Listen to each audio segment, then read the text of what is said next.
Greetings and salutations to one and all. Welcome to a brand spanking new week right here on the night shift with DJ Kevin Stew. How you doing? I want to say big ups to each and everyone locked in right now. Those on TuneIn Radio, the night shift with DJ Kevin Stew. Across the pond, One Harmony Radio. Top of the morning to you guys over there in the UK. I want to say big ups to those locked in on WGLRO, the home of the Donnie Walker Morning Show, taking you from the sheets to the streets on the People Station, touching from Detroit to Denmark and all points in between. I want to say greetings to those on PEMGTV.com.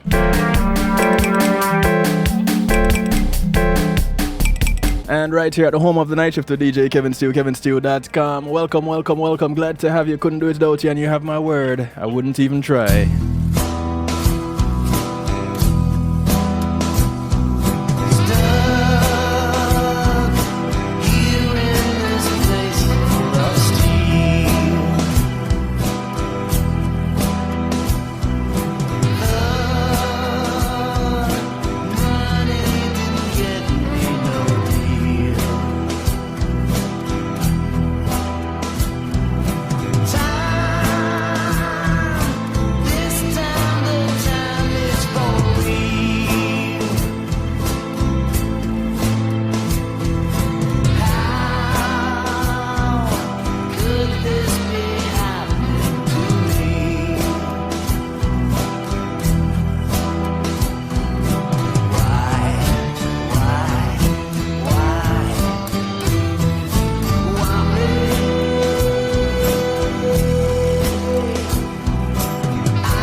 Kicking it off tonight with Paul Paulin. The track is called Monster.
Want to say thanks to sponsors, Pulse Media Group.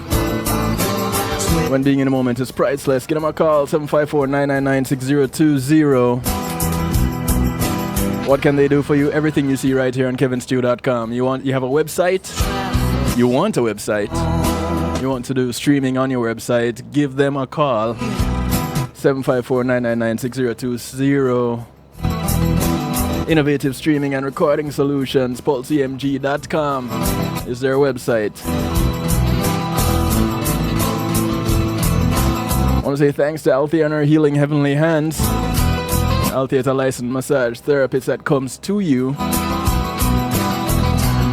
She operates out of Broad County, North Miami-Dade, South Palm Beach counties.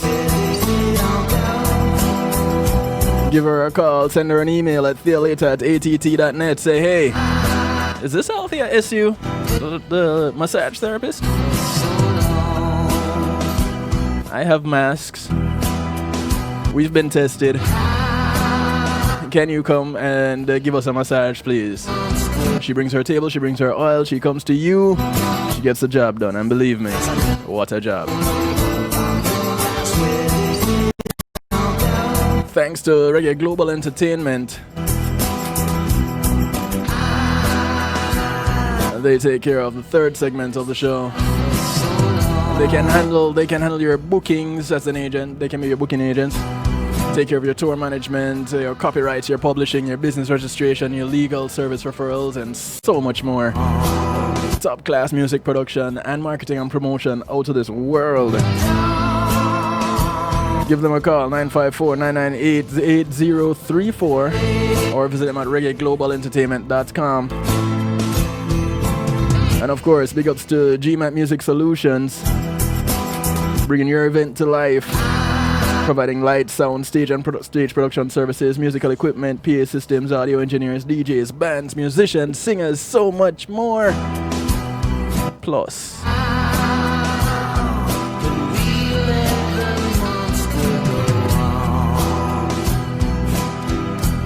so thank you to Pulsey Media Group, Althea and her Healing Heavenly Hands, Reggae Global Entertainment, and GMAT Music Solutions for being proud segment sponsors of The Night Shift with DJ Kevin Stew. And it's Community and Finance Night, so you're listening to the sound of Paul Paulin in the background. The track called Monster. Totally written and about the wrongfully incarcerated.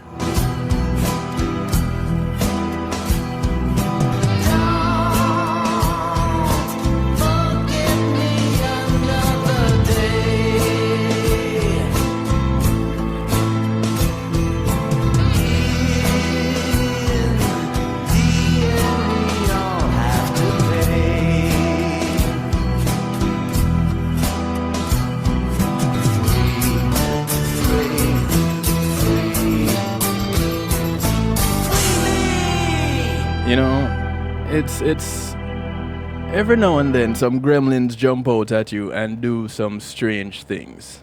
More now than then, apparently.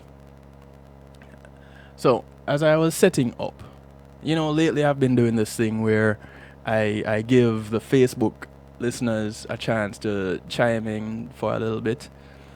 Okay, so I lost my Facebook feed. So as I have Antoinette and Jimmy, I don't know why I keep forgetting Jimmy's name. He'll forgive me. As I have Antoinette and Jimmy waiting in the wings,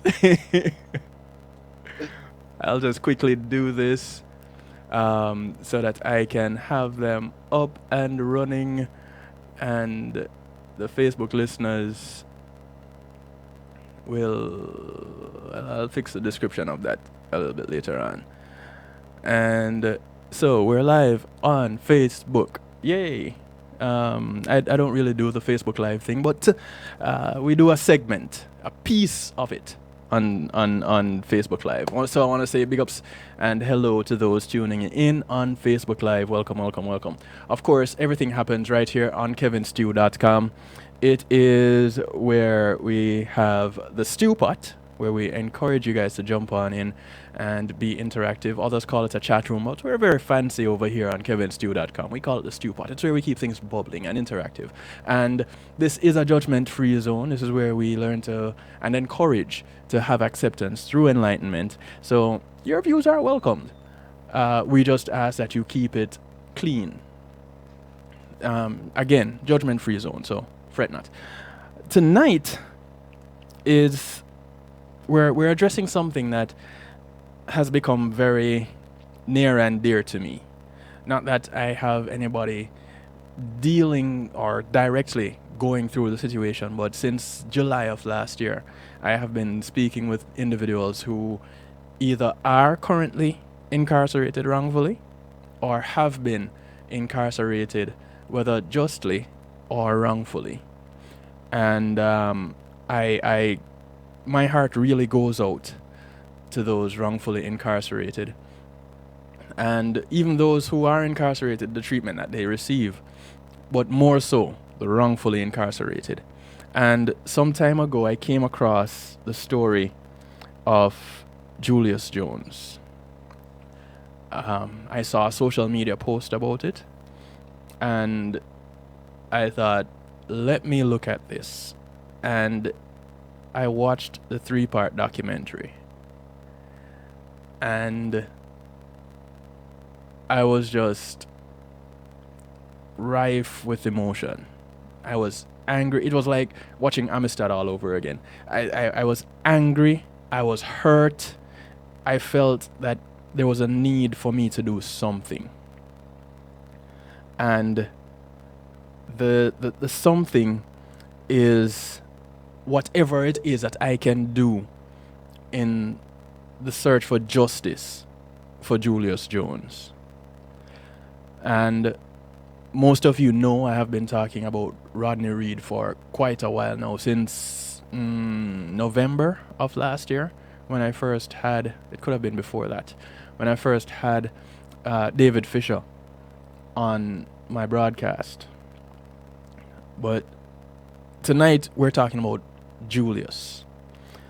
And in my quest to contribute to the movement to bring Julius home, I managed to connect with two of who I consider, let me see, here's mommy, brother, father, sister, best friend. So 2 of the 5 closest people, in my estimation, to Julius, I managed to get in touch with. Well, I got in touch with 3 of them, and 1 couldn't make it tonight.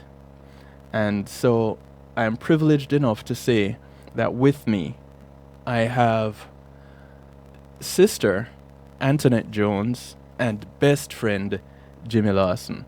And I do want to welcome you guys to the night shift. Glad you guys could take the time out to be here.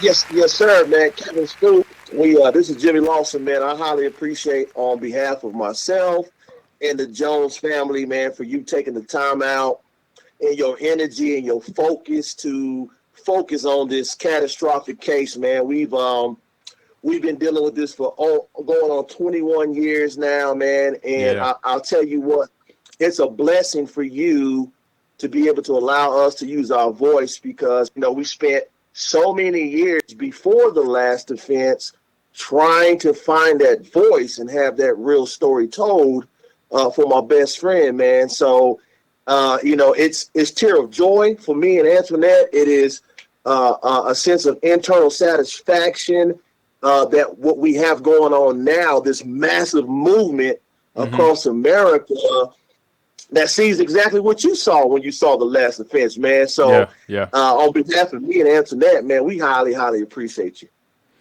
Okay, thank you, man. I am just doing my little bit to spread awareness and to join the fight. I initially said I would, and I consider myself a man of my word. I don't have much, but I have my word, and that's about all I can give. That's all you need. That's all you need, brother. Once a man can stick to the word, hey, the rest is history. The Right. rest is history. Right. Antoinette. Yes, thank you so much, Mr. Stu, for having us on your show. Who is this We Mr. Stew that you're appreciate talking you. about? Who's that?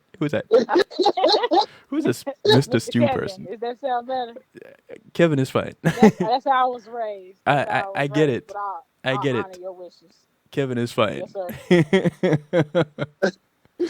Okay. Jimmy, who is she talking about? Who's she talking to?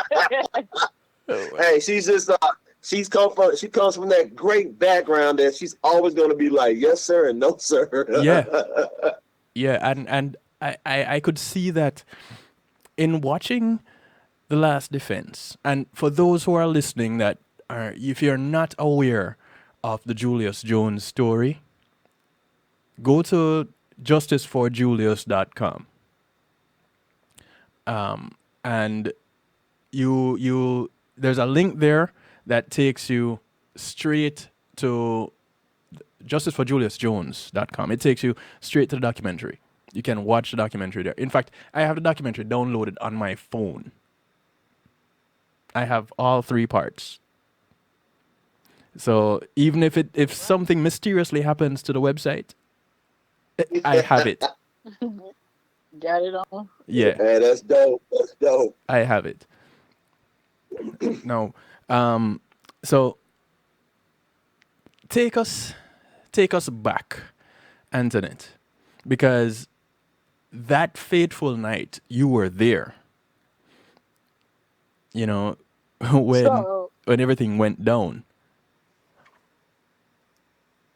yes, sir. So, being 13 at that time, you know, what day are we talking? You want me to go back to the day that The Mr. day Paul Howell was shot? the day Paul Howell got shot. Yes. So it was just like any other hot summer evening, in July. We're at home. When I say we're at home, I mean my mother, my father, and my brother, my oldest brother Antonio, and my brother Julius, and then Mm-hmm. we had two other people that were at the house as well. And so, we're playing, not video games, excuse me, we're playing Monopoly, and I had to get up and stop playing to go do my hair. I mean, to go get my hair done. And so I gave my brother my my park. I even gave him Park Place or Boardwalk. And anybody knows if you get What? those, so you're gonna pretty much win the game. Ye- So my big brother Antonio and the young man that was there at the house with us, they got super mad at me for giving for giving Julius. Yeah, pretty much I gave him the game. right. So, I just went on and gave it to him, went to go get my hair done. And after that, I think they went on and played dominoes and our cards. So I knew my brother was at home, you know. Yeah. I being the 13, I knew the only thing I thought that was gonna be bad that day was the fact that my oldest brother Antonio took a huge chunk of my brother Julius's birthday cake. Because Julius's birthday is on July the 25th. Right. So one of his friends got him a big big birthday cookie. So Right. my big brother, for whatever reason, he decided to take a huge piece, and he was like, he'll be all right. I'll get him another one. I was like, you're not gonna get him another one. And so he was like, you ate some of it too. I was like, man. So Julius goes around the time for it's time for my oldest brother to go to work, which I think is like 9:30. I think he needed to be there by 9:30 or something like that. Um, Julius goes and looks into the refrigerator, and my mother is already taking my oldest brother to work. So he goes and looks in the refrigerator, and I'm just looking like, man, he is finna be so mad. Mm-hmm. And so he looks in there, he was like, man, who ate my cookie? I was like, man, it wasn't me. It wasn't me. I just kind of said it small, it wasn't me. And so I was like, man, Tony took a big piece. That's all I said. He was like pacing back and forth, waiting for mom in by the back door. He Mm-hmm. was pacing. He was like, man, I'm telling. And so I'm sitting there like, well, should I say something? I was like, man, I don't want to get a whooping. I do not want to get a whooping. So that's the only thing that I thought was bad that was going to happen that evening was the fact that I was going I was going to get in trouble for eating a piece of my brother Julius's cookie, his Mm-hmm. birthday cookie. I didn't think anything of it. My brother was at home.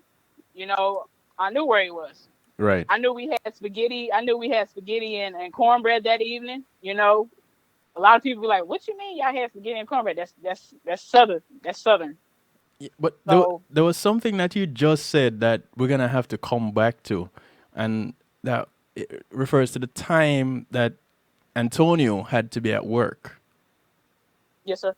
Okay, cool. All right. So, Jimmy, you were Yes. you were off at college at the time, weren't you? Actually, I was back here in the city during the time of the actual incident. But yeah, during the previous time, we were off to college. So coming out of high school, JJ went to OU, and I went to Grambling State University, played college ball. So during our freshman year, we really didn't talk a lot because, man, that Division I basketball stuff is it's a job. Right. It's a job. So by the time me and Jay reconnected, it was around May of 1999. And so we started hanging out, man, playing ball again at the local little rec centers and stuff. So, to me personally, around that time, and everything seemed really good. But around June or so, I noticed, because we stayed 4 or 5 houses down from each other. And, we started having West Side, which we call them West Side, as Christopher Jordan for the listeners. Right. Hanging around a little bit, man, at the house. So I'm like, that's kind of weird because, in high school, me and Julius never hung with West Side ever. Even though he was our teammate, we were always on different sides of the fence. Right. And so that was kind of strange, Kevin, man, that, Julius was kind of hanging around with West Side. And again, me being the guy who I am, I'm like, yo, Jay, what's up when you hanging with West Side? Right. He's like, oh, man, we just hanging. I thought nothing of it, Kevin, really, man. Honestly, I thought nothing of it. People hang around people all the time. I thought nothing of it. Right. And then, we started hooping a little bit more over the next couple of weeks. It's probably late May, early June. And, again, they're kind of hanging again. I'm like, that's kind of strange to me because, we hung together a whole lot. But it seemed like, now he was hanging with West Side a little bit as well. So that was kind of strange. Again, I never really put anything other than that on that. Is just saying, okay, he's just kind of hanging with him or whatever. Right. But fast forwarding to the story that Antoinette just told, I'm coming home that night. I talked to Julius that day.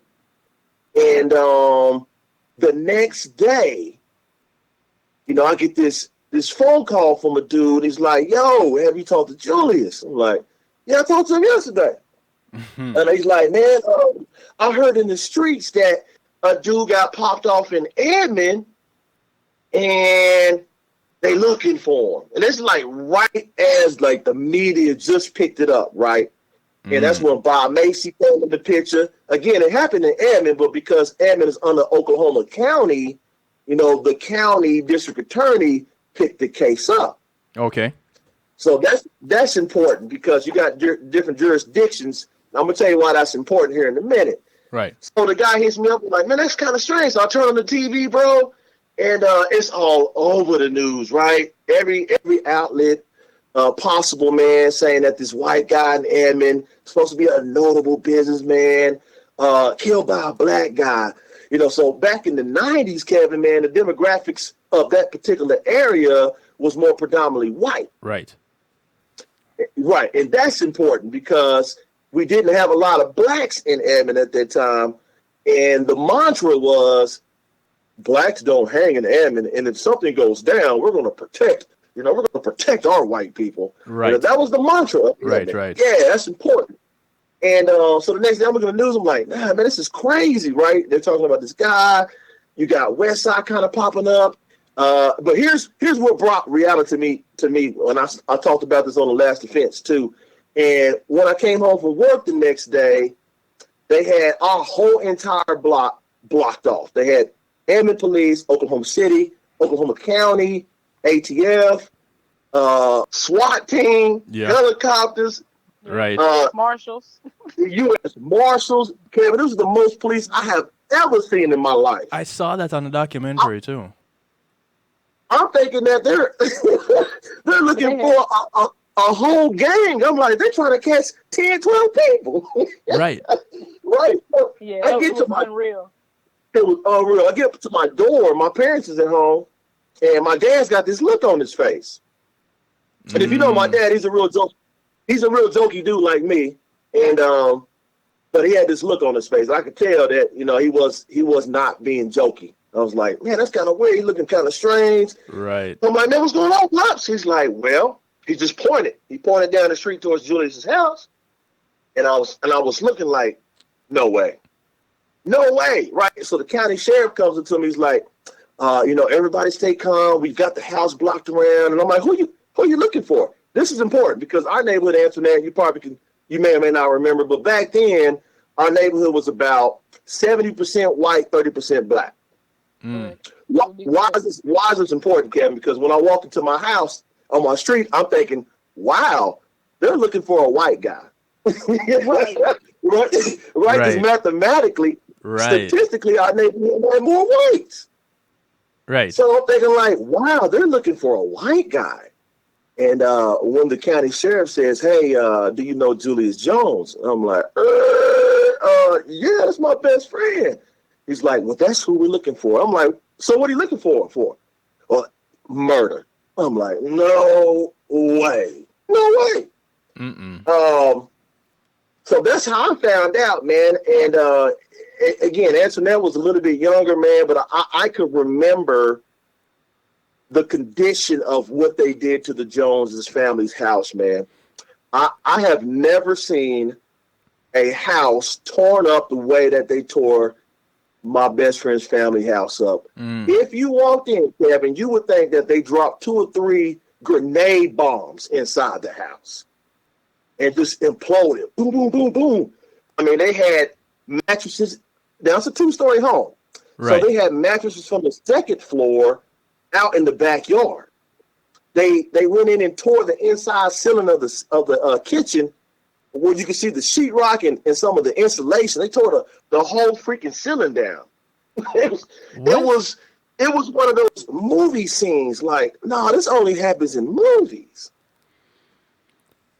And I saw Mr. and Mrs. Jones, sitting on that corner of the curve, man, and you could see, like, first of all, Mr. Law Enforcement, we told you that Julius is not here.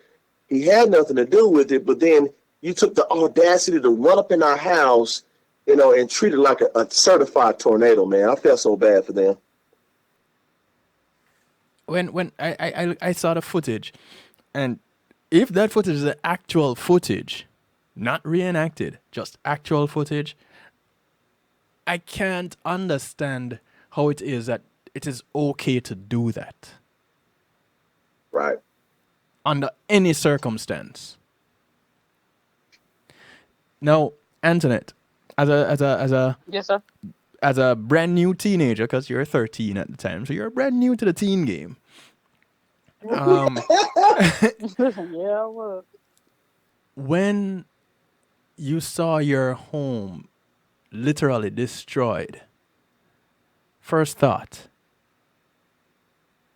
I'll be honest with you, because I know the police. They used to have theirs in our schools and things like that. So we had a rapport with police. Right. We had a rapport because we also had family members that were police. But I had never felt so frightful for my life. I didn't know police were that hateful. I'll never forget seeing urine in the stool and latex gloves being on top of the in the stool. Like, how hateful and disrespectful is that? New detergent that we went to go buy was sprayed out all over the floor. Wait, the detergent was sprayed out? Yes, sir.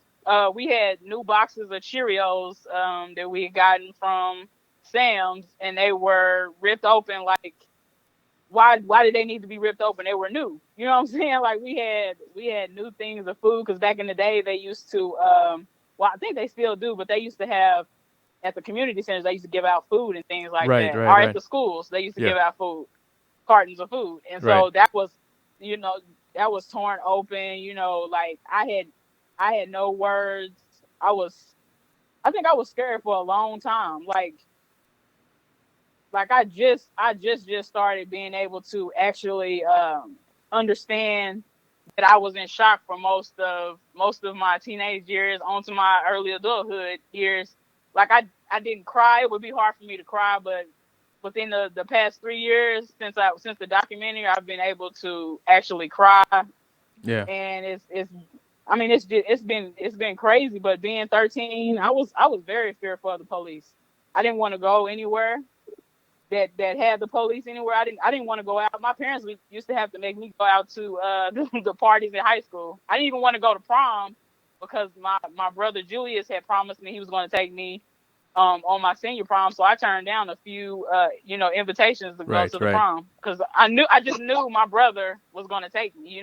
right. That's crazy. And I'm I'm really angered on the inside right now. People looking at my face wouldn't really be able to tell, but and I've seen the again. I watched the documentary. I know the story. I've been keeping up on some of, not all of the posts, and the articles, but I've been keeping up on some of them. And the more I hear some of the rhetoric, the more angry I get, and the more hurt I feel at the same time. Right.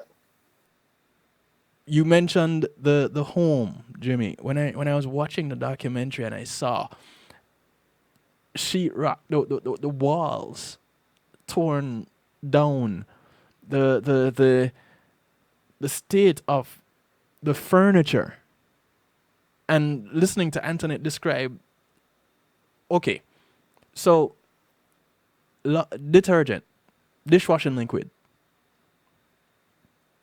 It, what? Why? Why does that have to get squeezed out? Why? correct. Why? Correct. Exactly. They made it a point to make a point to make an example out of their house. Because it was a white guy being killed by a black guy, and again, I'm standing there, man, with my dad and Mr. Jones, and my dad was an ex-Marine. Mr. Jones was a tough guy too, but that was the first time I saw two grown men crying it out, right? Because both of them, they couldn't believe they couldn't believe what they were seeing, Right. right? Because it was total disrespect. Who takes cereal and detergent and just rips it up? Right? Who takes Why mattresses is a mattress and from the slings them second out floor the window? Yeah. bedroom on the back in the backyard? Out the window. And for it to Right. get Who out the does window, that? that means that the window had to be damaged. There you go. Right. Who does that? So I'm walking through the house with my dad and Mr. Jones, man, and Kevin. I'm in like total, complete awe. Again, I'm like, this is like the movies. I can't believe I'm sitting here watching this in real life. Mm-mm. And then it made it even worse because Mr. Jones just kept saying to the law enforcement, "I told y'all that he's not here." Right. Right? It was that simple. Is he here or is he not here, Mr. Sir? Sir says, he's not here. Y'all are more than welcome to sneak a peek, come on in. But that wasn't their motive, man. They here we go. I wanted to build this picture because Bob Macy, Oklahoma District Attorney at the time, was all about convictions, regardless if they had the right person or not. That was his mantra. Yeah. And if you look back at his tenure, I want to say he was DA from 1980 to around 2002. He had 54 death row convictions. Yep. 27 or 28 have now been overturned. 27 been overturned, and three stuff. I think 3 have been exonerated or something like that. Mm. Yeah. That's an unbelievable failure rate. That's unbelievable. That's ridiculous. Like that should put you on alert. So, we need to go look at all these cases that he had something to deal with. Right. We need to look at every single case. So, and they took it to the point. I'm sorry. Go ahead. I think James Ellis is probably in the mix with those convictions also. I had spoken to him, and I'm trying to remember, was he in Oklahoma or was he in Ohio? No, my age is starting to catch up on me, and I'm losing it. We did have a James Ellis here in the city that that is in prison. It wasn't for murder, but it was for something else. And is he claiming innocence? He is claiming innocence. It's actually a white guy. Is that the right person? No. No. Then it might have been Ohio. Listen, the old states got me, man. The old states got me. But Oh yeah, it is a black man. It's a black man. Yeah. yeah. So I had him as a guest on this show. He got in trouble for that though, but for a little while. But I spoke to him from prison.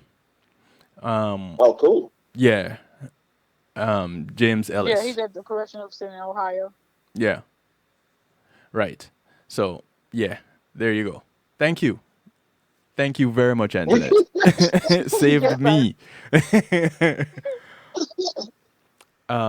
So, if I can, let me talk real quick a little bit about Bob Mace's mantra. So, when they came out with the announcement that they was looking for a black gentleman for the murder for Paul Howell, he made it very evident right off the bat that he was going to seek the death penalty.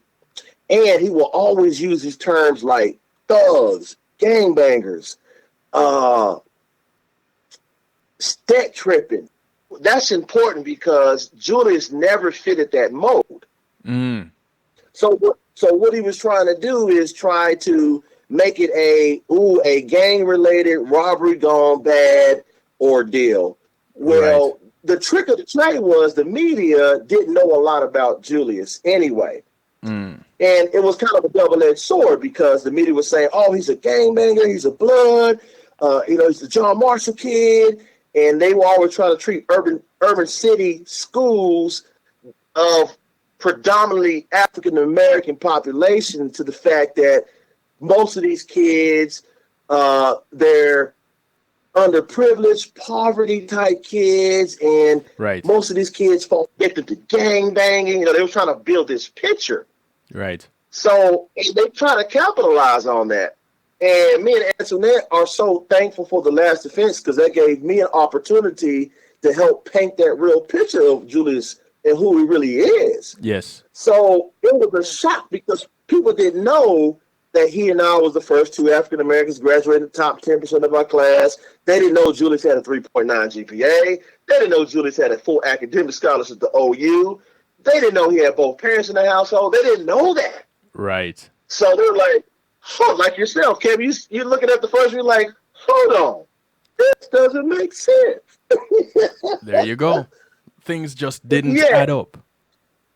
It just didn't add up. So we were so blessed and fortunate to be able to do so because me and Antoinette and the family were working so hard behind the scenes for many years trying to, find an avenue to get that story told. Right.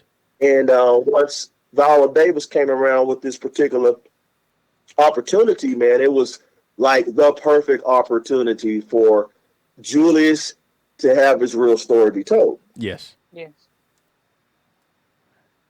And what a story it is. For those of you who are tuned in on Facebook, this is where I bid you good farewell.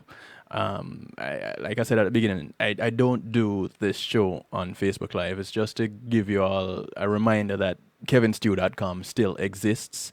So it is not there in the description, but kevinstew.com. Go there, get the rest of the information. This is where it's going to continue. So Facebook Live, deuces. All right, so okay, cool. We get to continue. Now, so here it is, and as I'm watching, I'm looking at it and I'm saying, okay, so they said Julius was hanging out with this group of people when it was really one person from that group that he was really hanging out with. And here it is, they came in search of Julius. What really, really got me was that they came in search of Julius with Westside in one of the patrol cars. Exactly. What? Kevin, I'm standing there Me and my dad is standing there, and we're looking at West Side in the back of the police car. And I turned to my dad and I said, "Yo, Pops, is this normal? Where they will bring a co-defendant to the scene with the law enforcement?" And he's shaking his head like, "I've never seen this before, son."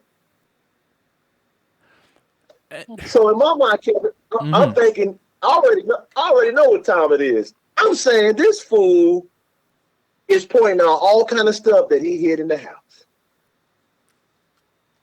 And you're saying this before you knew it. Exactly, because JJ had no clue. He had no clue. And Antoinette can attest to this. That night before was probably the first time Westside ever spent the night over Julius's house. Yes. Ever. He never came so far as to get past the porch. Because Mr. Jones was playing it. Yeah, Mr. Jones don't play.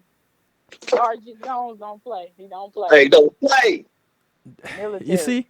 You see that right there. So here it is. The cops came looking, searching in the house just the day after.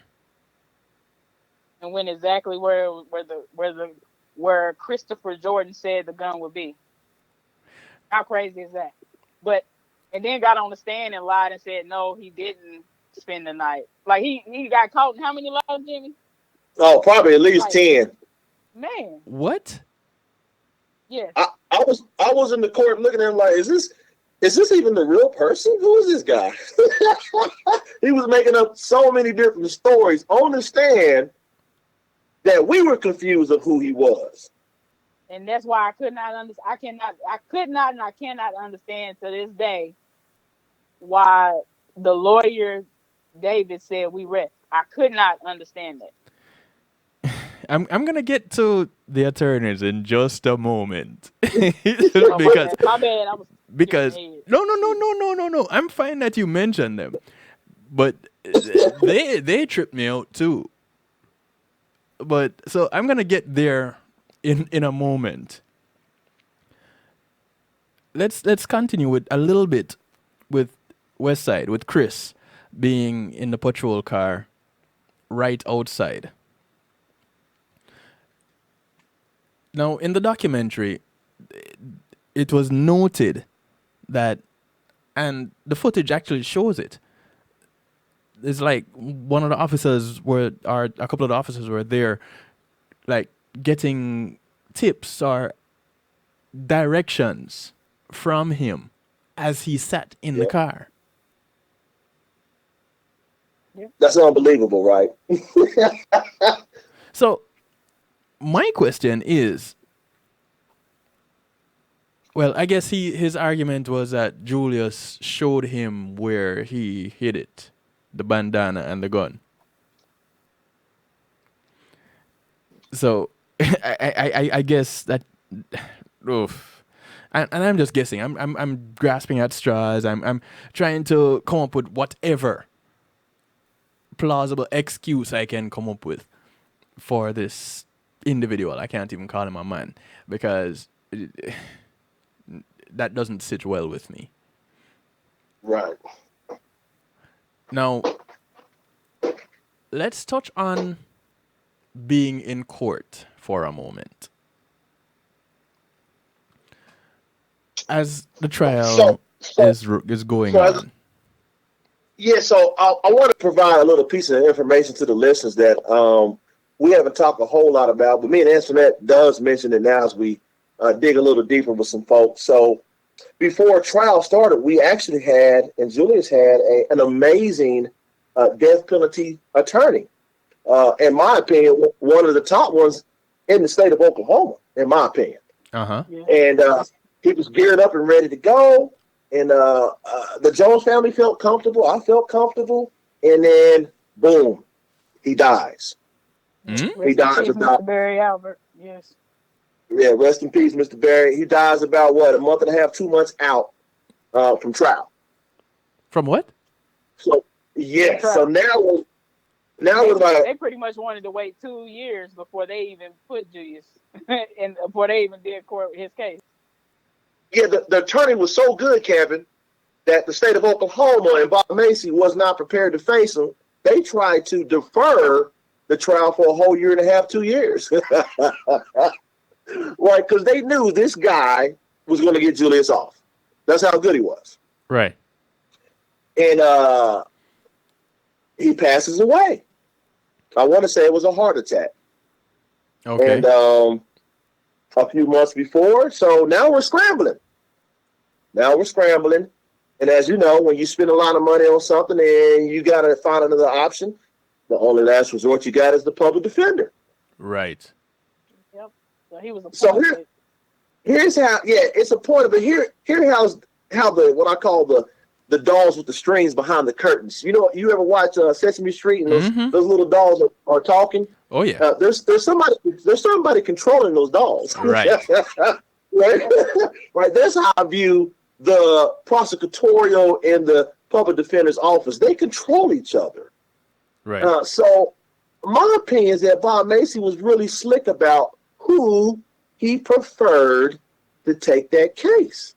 Mm-hmm. So voila, he gives us a guy that's never tried a death penalty case, and then he gives the secondary public defender a lady straight out of law school.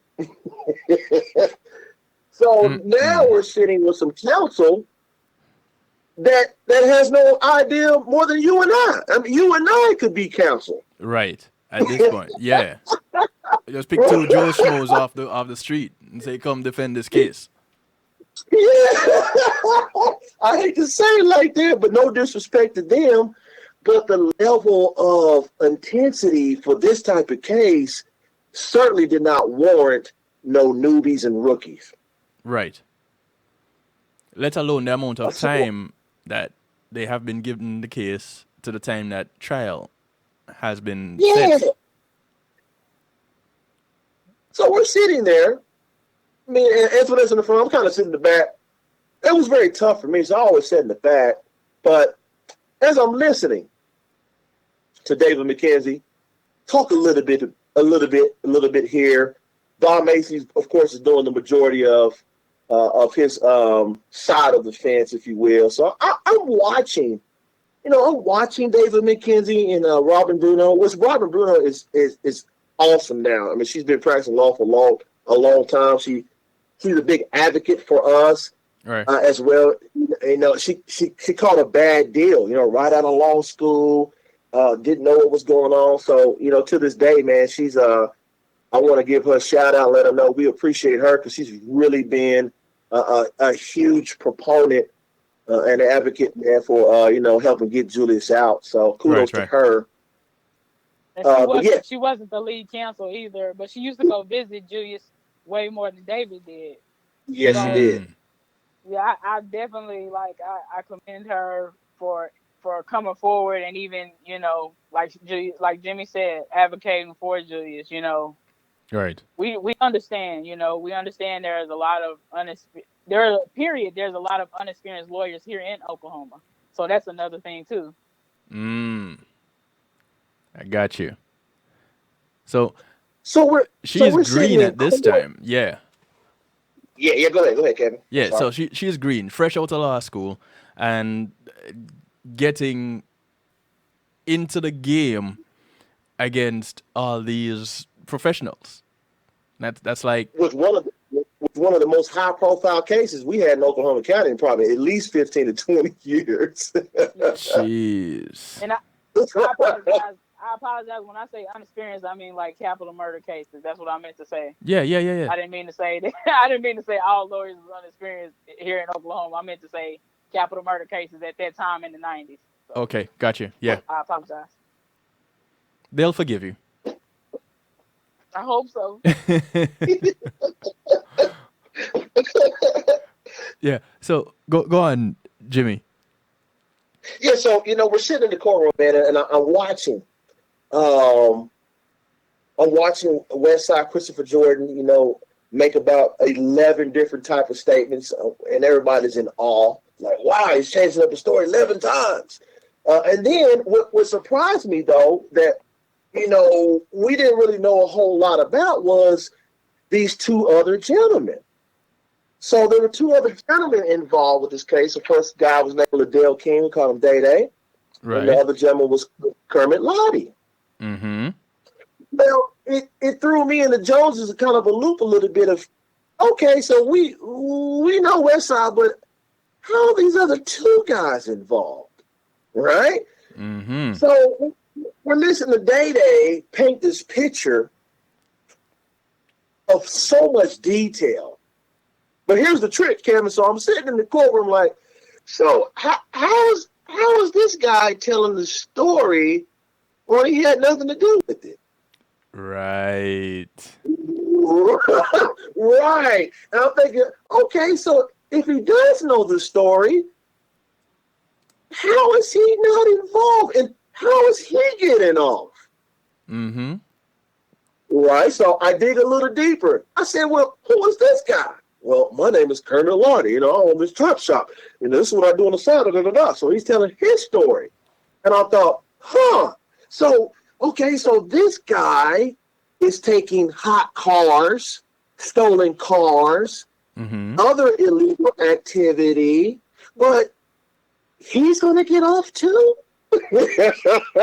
Right? So now our wheels are Yes. turning a little bit like, hold on. So you got two guys that quote unquote are not related. Then you have West Side also saying the same story. So so that's when we start digging a little deeper about, Day Day and Kermit's background. Well, here we go again. These puppet strings, they did a phenomenal job of hiding all of the plea bargains and all of the behind the scene corruption Mm-hmm. that we didn't know about. Right. We didn't know that Liddell had a crack cocaine charge. We didn't know that Kermit Lottie also had some other charges behind the scenes that they were just being straight informants, were lying just to get themselves a better deal on their side of the fence. And Exactly. it wasn't the first time that they cut a deal. And there was other cases. It's a pattern. It was a pattern. Mm-hmm. It was a pattern, but we didn't know that. Right. So we're sitting in court and I'm totally confused. Kevin, I'm sitting there like, how was particularly Day Day? How was Day Day so descriptive about the night of the murder, but you have no relation to the scene? How is that? Right. That right there, man. It's funny that he remembered things about that night, but couldn't remember more recent things. Exactly. And Uh, the details to which he gave the story. all his I'm details like, was amazing. is this? I'm like, is this documentary for real? Is this real That's footage? what a lot of people. That is what a lot of people say. That is what a lot of people say. In I'm not gonna share my inbox, but that's what a lot of people say. I was like, you did such a good job. I was like, this is our life. There was no such thing as a good job. We were given this platform to be able to amplify my brother Julius Jones's case. And I appreciate God every day for touching them to create this. The last defense, I appreciate Viola Davis and Julius Tennant and Vanessa Potkins, Adia Linz. I'm getting her name wrong. I'm just gonna say Miss L. But I Yeah. appreciate ABC, The Last Defense, for creating this show series, Mm-hmm. because my brother, for at least 17 years, my brother's case has never been thoroughly looked at fully, Yes. the whole picture, not one-sided, Right. but the whole picture. It's just always been one side of information. My brother never got to testify. We never got to testify. Every day I think Mm-hmm. about, the injustice of them truly not finding Mr. Paul Hell's murder. I think about that because, they never found who the killer was. My brother was not the killer. I wouldn't quite say that they didn't find who the killer was. Well, they didn't. Excuse me. They didn't convict the right. They didn't convict the right person. Excuse me. Right. I would go You're along right. with that, because from what I saw on the documentary, the killer was there, Yep. and I don't know the case as intimately as you guys do. Nobody knows the case as intimately as you guys do. But as far as I'm concerned, the person who did the deed was right there. Yep. And one of the things that I have learned from talking to the wrongfully incarcerated, a few weeks ago I spoke with Jeremy Busby out of Texas. And he's convicted on the testimony of jailhouse snitches, quote unquote, jailhouse informants. And one of them doesn't even exist. Wow. Fictitious name. Didn't exist. So when one of the things that I learned from that is the person that comes with a story first gets the most credibility. Yep.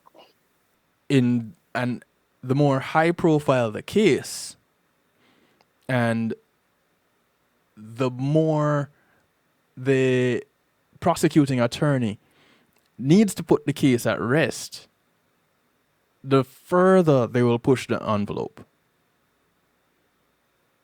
So here now you have crack cocaine charge. You have pawn shop and chop shop business charges. Illegal. Well, pawn shop is legit, but whatever else is happening wasn't so legit. Right. The cops knew this. It was only a section of the documentary. I could tell that. So you have that going on. You have a bandana and a gun. None of Julius's DNA is on this bandana. If it's a bandana, that means his saliva has to be there, his sweat has to be there, hair has to be there, skin has to be there. There's no way that would have been used and then washed and then put up. Why then would it need to get hidden? Right. And again, Then you have the only eyewitness's testimony. The sister. The sister, yes, she described Christopher Jordan to a T. That too. I mean, that's because what was amazing, Kevin, is that even all the stuff you just mentioned, all the phenomenal detail that you just mentioned, all David McKenzie had to do right off the bat was describe the shooter what Toby said the shooter looked like. Right. It was that simple. An inch of hair hanging out. One had a bald fade, one had braids. Yeah, that alone is. I'm sitting in the court like, it's that simple. So, as far as I've always heard that you're innocent until proven guilty. Antoinette, at 13, that was what you knew, right? yes. Cool. So At 13, yes. So it Yes, sir. really doesn't matter what age. Most of us know this. You're innocent until proven guilty. Except if apparently, and I'm going to play the race card here, without any reservation, or as we say in Jamaica, without water in my mouth. Oh, I got to use that. Yeah, unless you're black. Then you have to prove your innocence. Particularly in Oklahoma County, if you were a black male, you were guilty until proven innocent. You took it right out of my mouth, Jimmy. Right. And that was the mantra. And we're still trying to unwind that mantra. And on the bigger scale, the last events provided some exposure. I was excited not only for my best friend, but I also was excited for the overall criminal justice system, particularly in Oklahoma. Yeah. Nobody knew some of the in and outs of our system, and the last defense opened that can. Mm-hmm. So now people are paying a little bit more attention to their local, counties and local courthouses to see what's going on demographically, which has been absolutely amazing. Up until that point, nobody really paid attention. So this case, man, opened up a lot of different avenues, not just for Julius, but for some of those other guys. I mean, just imagine if Julius got done that way and it was a hot profile. What about all the little small cases that nobody's paying attention to? Yeah. What about those guys? One of those cases that people don't really know about is Paris Powell. Yes. And also, I'm glad you brought his name up. Mm-hmm. Me too. The Kermit Lottie had something to do with his case, like snitch testimony. Kevin, this blew me away. So Paris Powell is kind of on our team of advocates, right? So I met Paris when he got out. Yeah. And he's like, hey, man, I want to do anything I can for Julius. We were actually cellmates. I said, you guys were cellmates? Mm-hmm. He's like, yeah, man. But let me tell you a little something. I said, okay, what's up? He says, well, I'm sitting in the cell one day, and I'm going through this is when he was trying to fight his own appeal. Paris was doing his own pro se work. Right. As he was doing so, he tells Julius, hey, Jay, I think you need to take a look at this, bro, because there's some information on one of these informants that matches your case. And Julius says, what? Mm-hmm. So basically, Kermit Lottie was also an informant on Paris Powell's case. Mm-hmm. So Julius says, oh, so not only A, he's a snitch, but B, he has a history of snitching. Right. That pattern. A pattern. So it was very eye-opening to hear Paris' story, talk a little bit about this phenomenon of what we just talked about. All the smaller guys, all the smaller cases, they're getting done just the same way. Yeah. I connected with Paris after watching the documentary. And he is doing relatively well. He is still, recreating his life. So I'm grateful for that. So, yeah, grateful to him too. Yes. Sorry, what was that, Antoinette? I said, I'm grateful to him. Yeah. And he had a lot to do with, the fight for Julius, especially in the beginning. He was like, make sure you tell everybody about your brother's story. He said, don't stop. He said, it might seem like nobody's listening, but keep talking. Keep talking. Yeah. He's a really good guy. I really like Paris. I do. And another thing that kind of stuck out was it's always a headline. I don't know if you remember, but it was always a headline. Like in the evening time, it would be like, it's 10 o'clock. Do you know where your kids are? Mm. And that was something like my parents would walk around the house, like thanking God, that they know where their kids was. Right. And this is normal behavior routine. So, you don't think much of it, but I mean, man, it's crazy. Like you pointed out everything that a lot of people, well, not a lot of people, but a lot of people back then chose not to even, they didn't even know about, and chose not to even dig a little deeper. Like it's crazy. I don't see how some people said he got an actual proper defense. He did not. He didn't have a juror, his peers. Mm-hmm. He didn't have, he had unexperienced counsel. No. Like those are amendments that American citizens are supposed to be given to have a fair trial. You mentioned a jury of his peers. One of the jurors actually had a racist comment about him. Correct. Saying to bury him under the prison. Or just take him out back. We should just take this nigga to the back of the. Yeah. Man. Now, just the accusation of one of the jurors saying that should get that juror kicked off. Exactly. But he didn't. He And stayed on, and he was able to. Oh, go ahead, Jimmy.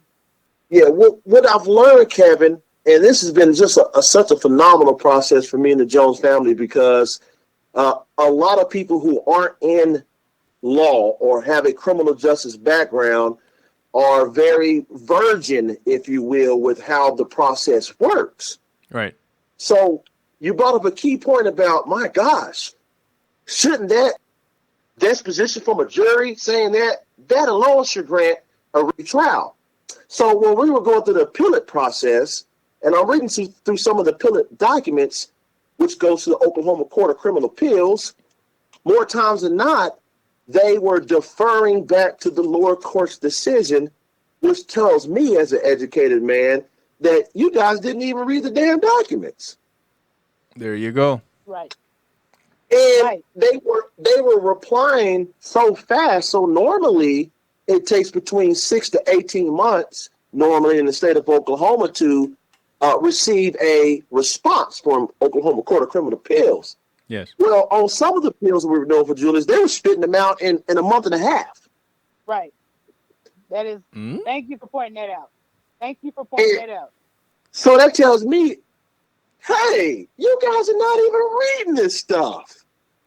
Here we go again about these puppet strings, Kevin, of how all these people are connected together on the backside of that curtain. Right. So I start picking people out like, okay, so this judge used to serve at the lower court. Now he's on Court of Criminal Appeals. What's his background? Then you find out he was a local prosecutor in Oklahoma County back in the 80s. Oh, so he and Bob Mason used to work together. The good old boys. But now he's on the court. There you go. Now he's on the Court of Criminal Appeals. What is his possibility of reversing his old homeboy's deposition? It's not going to happen. He's not going to touch it. He's not going to touch it. So me and Antoinette has been learning some of the intricacies of, man, this what I call a demonic system, bro. And you got all these pieces to the pies from, I'll just start from Oklahoma Supreme Court down to the Court of Criminal Appeals, down to your lower courts. They're all interwoven. Now we're seeing this same dynamic. I know we're going to get there, but we're seeing this same dynamic with the Oklahoma Pardon and Parole Board too. Especially with that, with never mind, I'm not going to point that out. Go ahead, Antoinette. Go for it, Antoinette. No, it's just, I mean, you see bias. Like, you're not supposed to be biased. You're supposed to be in the you're supposed to be seeking justice for all citizens. Okay. Not one-sided, all citizens. So recently on my Wednesday show, I have been touching on a few things. One of them being, where did Caucasian come from? I intentionally titled it the way I did. When did Caucasian start? And the following week, I did, when did Negro start? And this is my take when I look at the whole structure as we know it of the United States Constitution and the things that have been born out of that Constitution. First, it was written at a time when slavery was cool. That's the first thing. The second thing is that slavery wasn't abolished until, some 16 years later? 18 is for, let me see, was it 18? Jimmy, was it 1860? 1776 and 1865. But we didn't become free until 1866 here in Oklahoma. Right.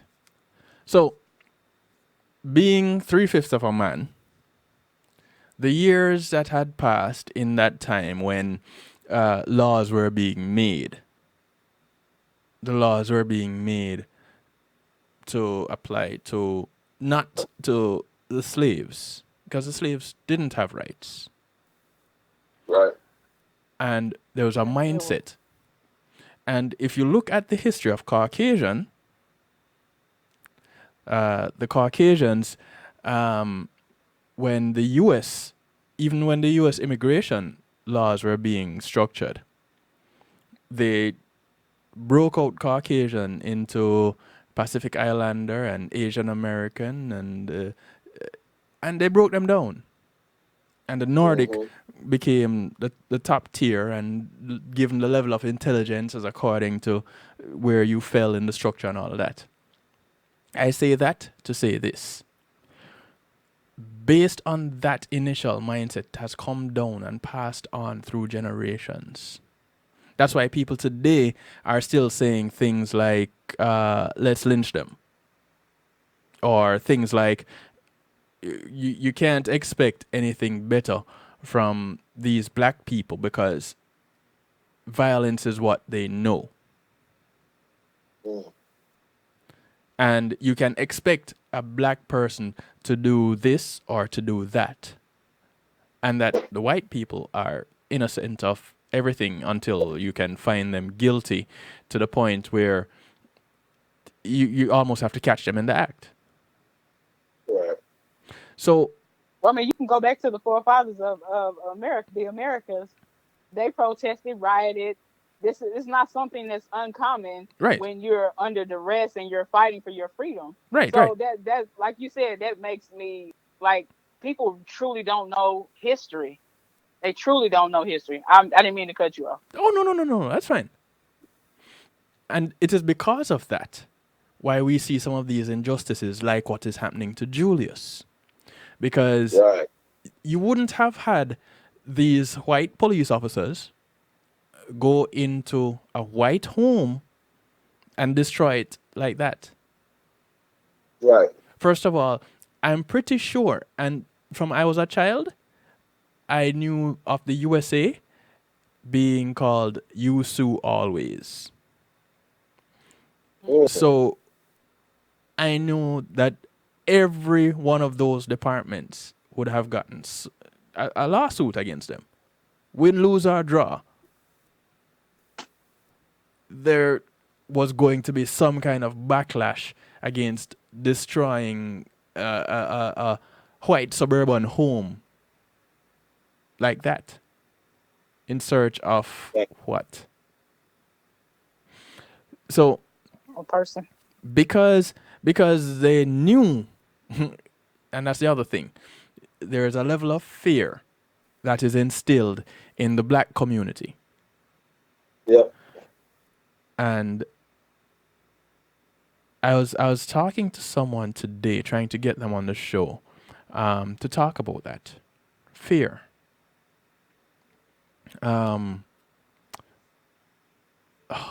Dr. Bashard, I think his name is. It'll come back to me. But this fear allows people like you and I. Hello. You still there? Uh-oh. Yeah. Is he still on? Did I lose you? I don't hear him. Hello? I'm here. I'm here. Okay. Oh, okay. Okay. There. Ooh, thought we lost it. I thought I lost you. Okay. Yeah. So this bit of fear that is instilled in us allows them to take certain liberties with us, people like you and I. Right. And I it's just the reality of it. And it shows completely, wholly and solely when you watch a documentary with how the whole thing was handled. From the point of searching for Julius to the presentation of evidence in the case to the searching of the home, all of it it shows the disparity. Now, and the biases. Now, the legal system, the legal puppet show. There you go. Is until the noise is constantly made, until we keep pointing out these things, and more people become aware, and it happens to one of them, then they'll start to listen. There you go. So I know Daniel Gutierrez was wrongfully imprisoned. In fact, one of two cases in U.S. history, one of two convictions in U.S. history to be voided. Both are in Arizona. The second one is Daniel Gutierrez. His conviction was voided. Now, conviction and voiding doesn't go together in U.S. criminal court systems. They don't. So this is one of those cases, voided.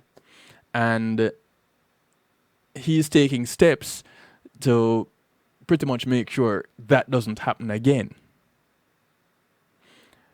And he is mixed. He is half Hispanic, half white. And his mother, funny enough, was actually a New York court judge. And she couldn't do anything. That just goes to show the level of corruption in Texas. I mean, in Arizona. Well, Texas, Arizona, Oklahoma, it's like the same good old boys club. Yeah. Because all of the stories that I get and the details to which I get them, they're the same underlying tones. So coming back to Julius and being in court, given rookie attorneys to work on your behalf, attorneys that are paid by from the same purse, the defense attorneys that are paid from the same purse that the prosecuting attorneys are paid from. So if they want to keep their jobs, there are certain things that they must do. There you go.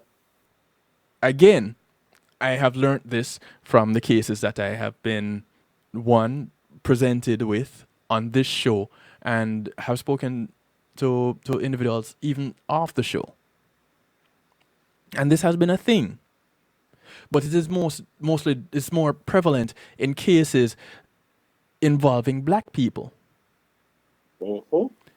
And if it is not a black person, then it's a poor person. You know, our demographics here in Oklahoma County, so we've got about 800,000 people that stays in Oklahoma County. Yeah. Our county jail stores up to about 1,800 people. Out of that 1,800, around 65% is black. 20% is Hispanic. I'm gonna say why this is important. So we're housing 65% that are African American, but we only are 14% of the population in Oklahoma County. There you go. So that disparity of this is who we're seeking is so prevalent, and it's at every level. Unfortunately, here in Oklahoma. And here's my soapbox that when we speak at our Julius Jones events, man, I'm a big proponent of getting in at the local level. So the only way that we can really begin to have some change is we have to be the change. We have to allow ourselves as a community to start going for some of these positions, these local judges positions, prosecutorial positions, to help change the landscape of representation. Because I don't know what it looks like where you're from, but here it is 98% Caucasian, from prosecutorial defense judge, appellate judge, Oklahoma Supreme Court. It's that bad. I'm in South Florida, and it's not even that bad here in South Florida. Wow. It's not that bad in South Florida. That's ridiculous. And that's what it is currently? That's currently. So we have 48 district judges in Oklahoma County, 0 African Americans. Jeez, boy. That's rough. 0 Hispanics, and there's 2 female Asians. So here we go again. You've got some people going before a judge that does not look like them. And let's just keep it 100. They don't, excuse my language, I probably can't say it, but they don't give a damn. That you can say. And yeah. Well, you know what? I'll go out on a limb here and say there are a few that will. Not many, but a few that will. But you're lucky to come across them. But I do believe they exist. It can't be all that bad. It just cannot. Yeah, we certainly hope so. I hope you are correct. I want to go back to something Antoinette said earlier out about Antonio going to work. Your mom took Antonio to work that night? Yes, my mom took my oldest brother Antonio to work. And I think he had to be at work at 10 or something like that. I think he had to be at work at 10, but my parents were sticklers for making sure you get there a little bit earlier just in case you get a flat tire or something like that. Right. Yes, sir. So, how far from home is work for Antonio? I'm going to be honest and say I do not know, given that I was 13 at the time. Right. So, okay. How far from... Go ahead. Oh, go ahead. Go ahead. What was you about to say? And Jimmy, you can jump in on this one. How far from home is Edmond? So we're looking at about a 10-minute drive, depending on how far in Edmond you're going. Right, because we're on the outskirts where we're located. How far from home was where Paul Howell is? I'll say it was about 25 to 30 minutes, if I'm not mistaken. Yeah, about 20. Okay. Paul Howell was killed around about what time? About 9:30, they said? He got shot at 9, right? Yeah, it was 9. Okay, so at 9. Your mother left to take your brother to work about what time? It was between 9:15 and 9:30. And because I'm not really for sure exactly like how long it would take her to get there. I just know that my brother had to be to work at 10, so I know they had to leave before 9:30. So. And Julius was still home? Yes, sir. Yes, sir. And then the young man that was at the house, one of the 2 people that was at the house, and it was crazy because he ate 2 whole plates of spaghetti. I kid you not. And I remember there was something about a mad cow disease, so his mom didn't want him eating a lot of meat. Right. And so he asked my dad if we could have some spaghetti, and we was like, "You got to make sure you're gonna chew it this time." You know, those are small things I remember. Right. Those are some things I remember. You know, and I know, if I'm not mistaken, I believe my dad and my brother and I watched Dragon Ball Z as well that night, and I don't know what time that was, but yeah, I mean it's crazy, man. It's like it's crazy, but I know my brother was at home. And really, I asked that because it's kind of weird to me. It's confusing. I really just don't get it. right. Like why did we not get a chance from our to be put on the stand, for him to have a proper defense. I don't get how some people say he had a proper defense. Nobody got to speak on his behalf. You know what I mean? Right. He didn't even get to testify himself. I'm confused. I'm just blown away by it. It doesn't make sense to me. So This is like a nightmare that we have not woken up from. right, you're stuck in a perpetual nightmare. I get that. And I so feel it for you guys. And you just think the criminal justice system is gonna work, You just It think it's it gonna work, and works. then a lot of times they don't. Sometimes they don't get it right, But But I mean, that's man, when you get it wrong, don't you want to be? Don't you want to admit that you got something wrong and fix it? that's the thing though, Antoinette. The You know, system is working. It's working just the way it was designed to work. there It you just wasn't go. You designed to know what? work for us. There you go. That's true. That's true. So it's not It's, broken. it's the, yeah, it's the Yeah, modern day Jim Crow. Yeah, you're right. it's working fine. It's just that when it was created, it wasn't created with us as a part of the equation. Right. And I say Like us I get. Yeah. Go ahead. My bad. because I may be Jamaican, but until I start speaking and someone hears my accent, I'm just like every other black person here in the United States. Hmm. So what goes for you goes for me also. And this is what I have children. They have to come up in this. Hmm. Yeah. So what it's not broken. We just need to rewrite it. And it needs to be rewritten to include us. But until we Include get us. You're there, right. we have to fight each of these battles individually. And Julius's battle is one of them. So here it is. You guys were home. This man was Yes, killed sir. about 9 o'clock, about 25 minutes away from where you guys were. Yes, sir. But at 8:30, Julius was home. Yes, sir. So, Unbelievable, right?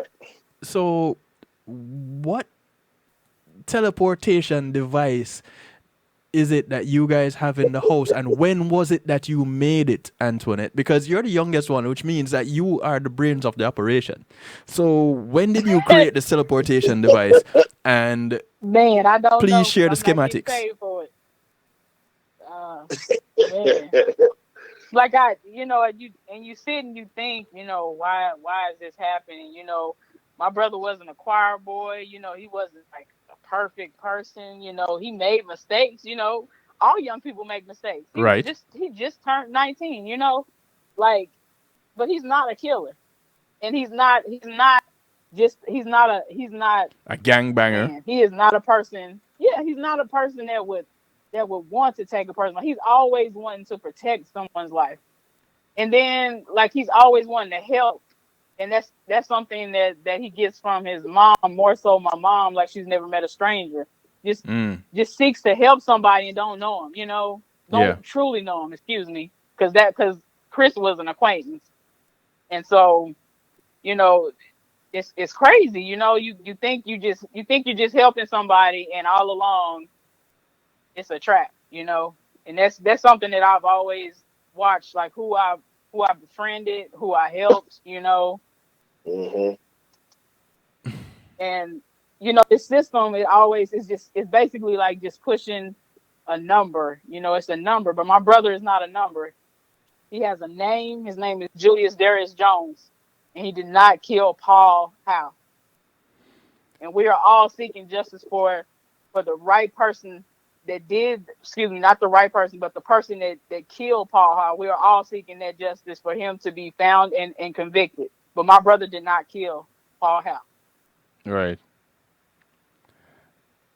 You know, Where is Westside now? Oh, he's hanging out enjoying his life. I saw him about 3-4 years ago. I Where? gotta tell the story. So I'm sitting in this gym, so I do. I've got a basketball company that I do. I train kids and we do tournaments and stuff like that here locally. Mm-hmm. So one weekend we were using this facility on the south side of Oklahoma City, real nice school, got a 4 gym. So on typical, we know we have a lot of teams. So I'm sitting in the middle gym on this particular tournament. This guy walks up to me and calls me by my nickname. So they used to call me Jimbo in high school. And I know when anybody calls me, there's got to be somebody either from John Marshall back in the day or somebody that grew up with me. Right.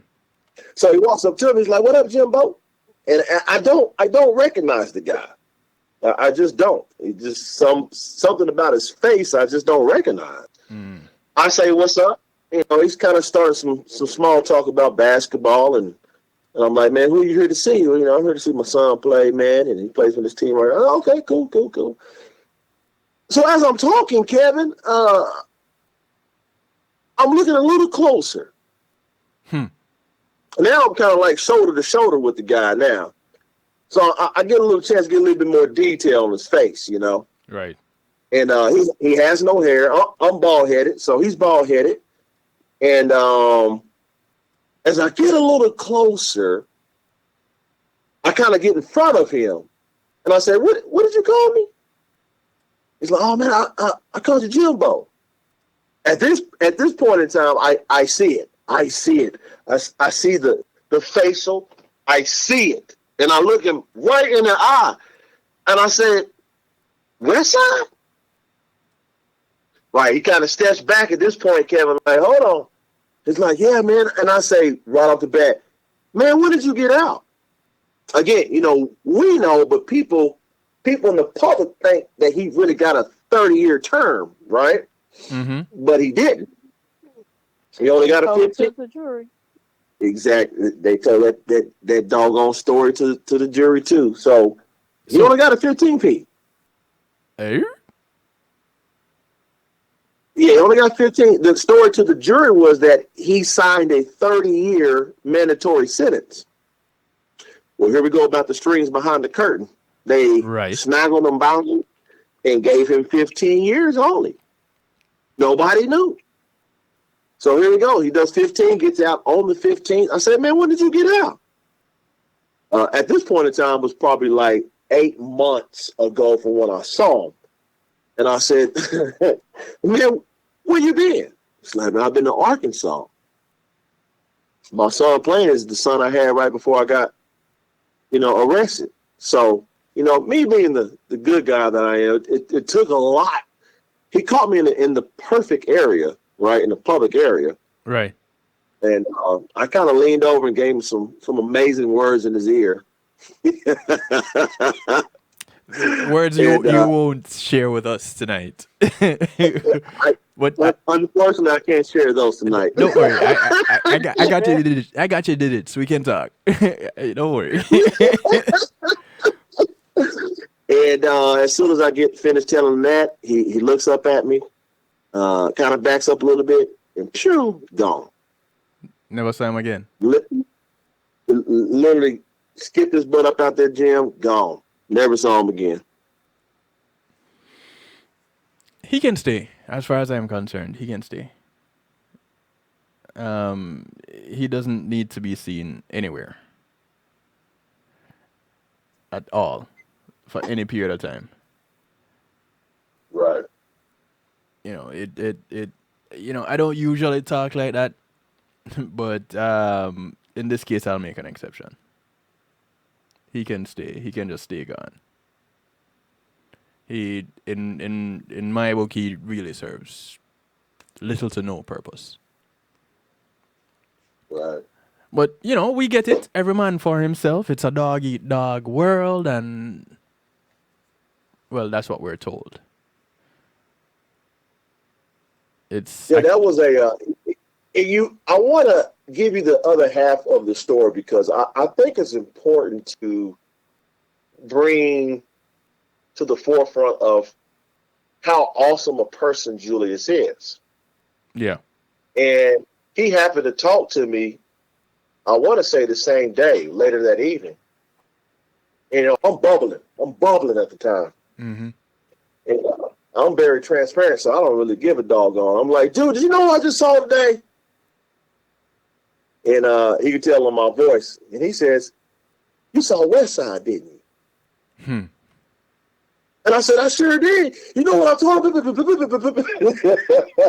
And Julie says, it's okay, Jimmy. It's okay. It's okay. All we got to do, Jay, calls me Jay. All we got to do, Jay, is you just got to get his number. And once you get his number, all he has to do is come clean. And then I can get out. If that was you and me, we're probably going to say some choice words about this guy. I know me personally, I'm probably going to want to do something to Christopher, for sure. Mm-hmm. But the humility of Julius' character says, no, I don't want to harm the guy. I just want to talk to him so he can tell people the truth so I can get out. Right. That taught me a lot. It's weird to say that because we're in different positions, but that taught me something that day, Kevin, that here's my best friend behind bars all these years, and he still has the character and the resolve to be loving, to be forgiving, and wanting to get the best resolution for him. There was a question that somebody had wanted to ask you guys. Let me see if I can find it here. One of your Twitter followers actually. And I'll go. Let me see. Where is it?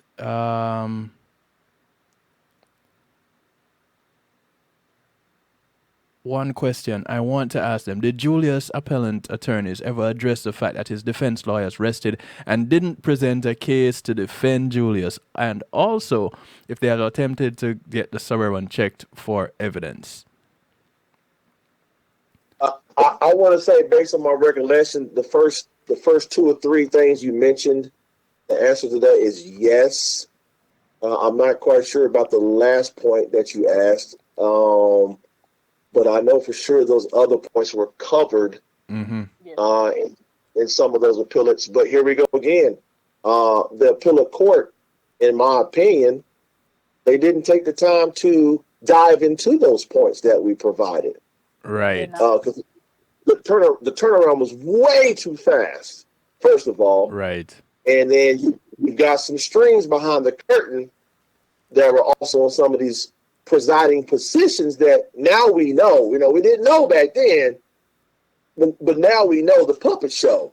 Yeah. So it makes sense to me now of why they were denying it so fast. And then, like if you have the wrong language, I think Mr. Brian Stevenson in a documentary one time said, if you had the wrong language, it could be denied just off of that. Yeah. I mean, it's crazy. The verbiage in your court documents need to be on point. Rodney Reed had an appeal turned down, what, a month and a half ago? Just because of that. Yes. There was a mandamus that was filed. Wow. And it just wasn't worded correctly. Shut down. Boom. And in his case, he has a judge that didn't take an oath that sentenced him to death. Wow. And there's nothing that they can do about it. Unbelievable. And it's not just him that this judge had signed the death warrants for. But again, here it is.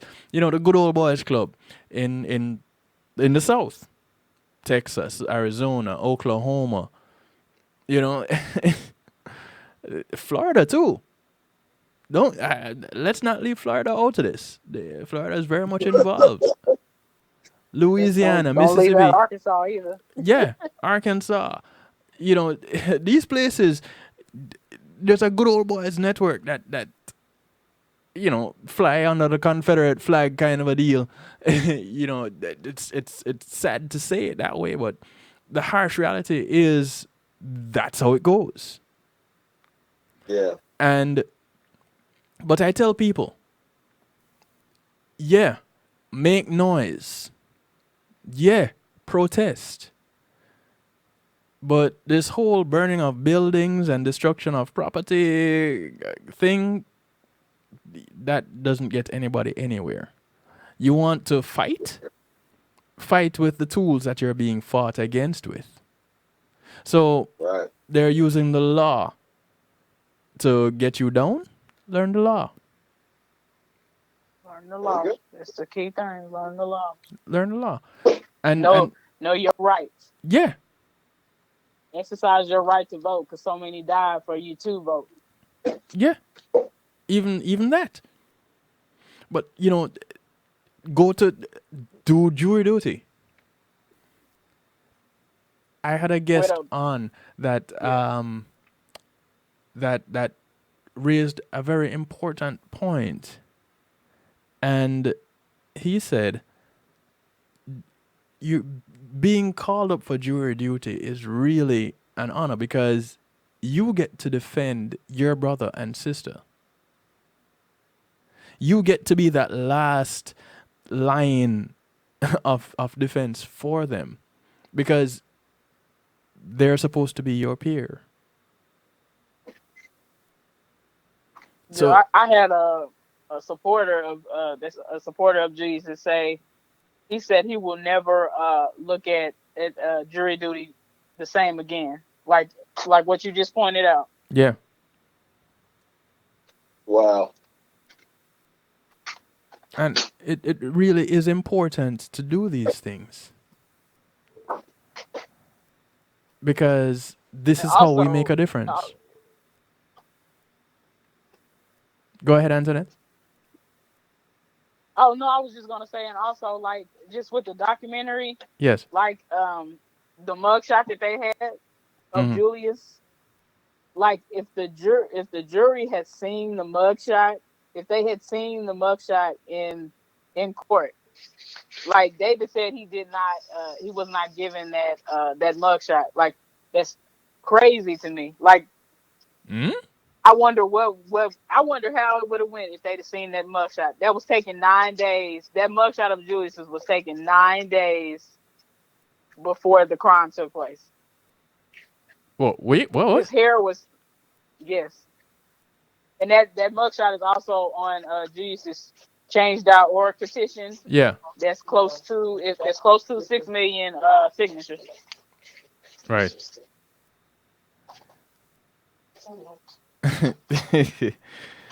You know, it's like all these little things just go over everybody's head. The fact that none of you got called to the witness stand. None of you. Not you. Zero. Not your brother, not your mother, not your father, not Jimmy. Nobody for Julius got called to the stand. And the defense rests. What? Yeah. In the documentary, the attorneys in the documentary,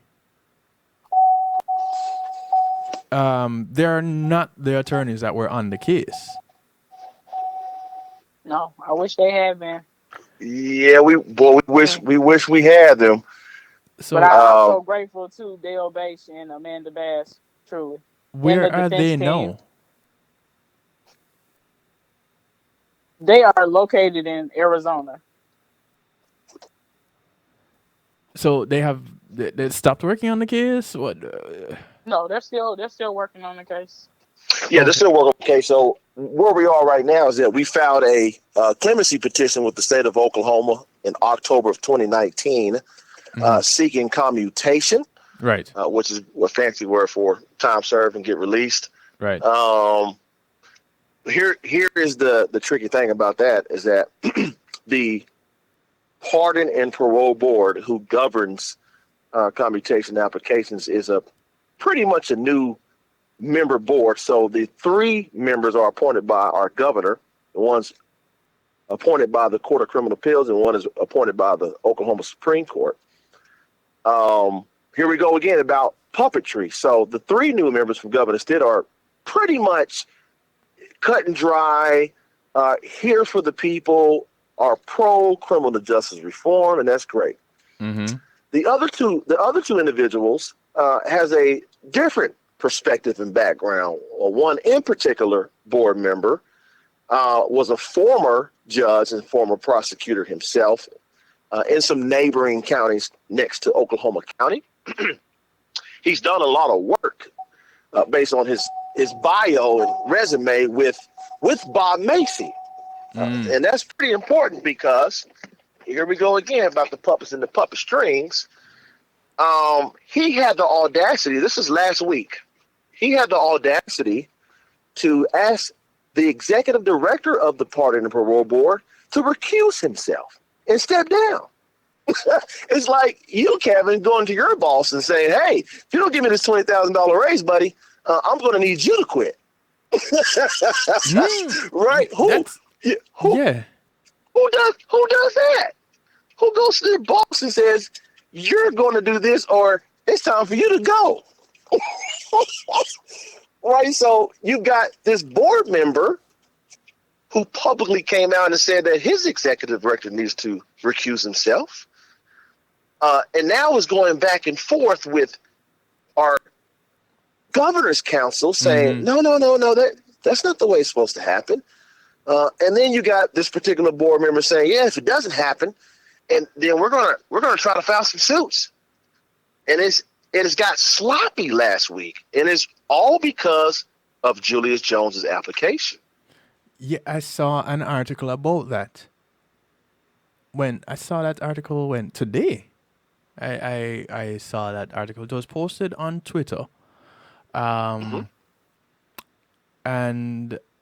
I think CC had posted that. Minister CC Jones Davis had posted that article, I believe. Don't quote me on it. But it spoke something to that effect where one of the members of the board is like, as we would say in Jamaica, got bodied up.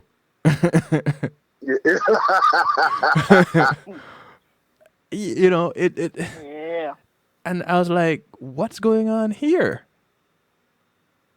So if you're in favor for the Julius Jones release, then you're being blacklisted, kind of a deal? Exactly. And this particular board member is a former judge, right? And former prosecutor. He's got a lot of ties with, here we go again, with some of the folks on Court of Criminal Appeals. And now they're saying, well, I know what they're saying. He didn't physically say this, but it's kind of how it works is, you know, we can't take responsibility and say that we made a mistake. Exactly. That's not what the state of Oklahoma does. Right. Right. That's the right thing to do. People make mistakes. Exactly. So they're so infallible. It baffles me and the Jones family. I'm sorry. Yeah, it baffles me too. Are they saying that they're so infallible that they can't make mistakes? You know, they're so perfect. Yeah, who do you think you are, Jesus Christ? The perfect human being? No. Come on. You know, it's so now we're going through this back and forth with the board, and it's kind of a unique deal because historically here, most commutation applications get heard around 4 to 6 months after applying. Whether it's a good or bad response, they simply provide a response. Well, you know, we're going on month number 10 now, and we have not got past the first stage, which is the board actually voting yes or no to hear Julius Jones's commutation. Mm-mm.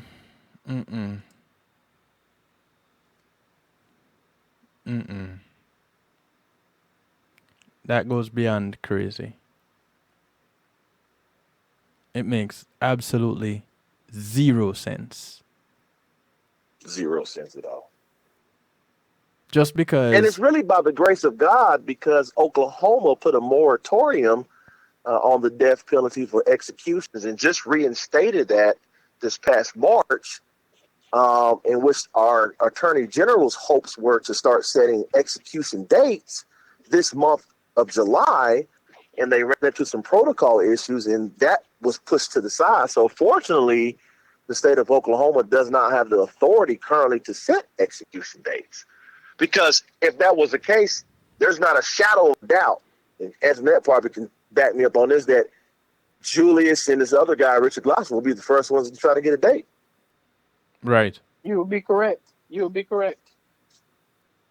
You'll be correct. I just like for the life of me, I can't understand how they would take how how they would take the word of known criminals. And my brother's fighting for his life and didn't get it. He hasn't got a say in court. He hasn't got a proper defense. He hasn't got a proper trial. I But mean wait a minute. that He didn't go on the stand either, did he? No. correct. Correct. Right. I just remember that I didn't see him going on the stand. But the defense rests. That part of the documentary was like the atomic bomb. I got so many messages like, I can't believe this, Jimmy. What in the world? The defense rests? I am just floored. I'm still floored.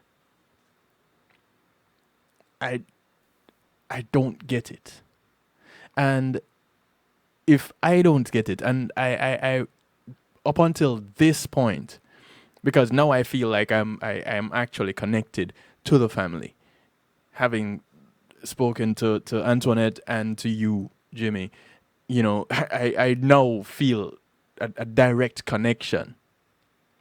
Right. I felt connected before, but I really feel it now. When I look on, and with all the crime drama that I've seen and all the court shows and movies and whatever else, what I have been exposed to with talking to people, especially here on this show, it just goes to prove that Hollywood just lies. Because it doesn't go like that at all. We wish it did, but it sure doesn't. No. So, as it stands right now, close to 6 million signatures on the petition. Where do we stand? So we're waiting for the parole and pardon board to hear his petition. This holding phase. So we're waiting. Once it hits their docket, that will be their first opportunity to say yes or no. If they say yes, it goes to phase 2, which is the more in-depth presentation of why he's innocent to the board.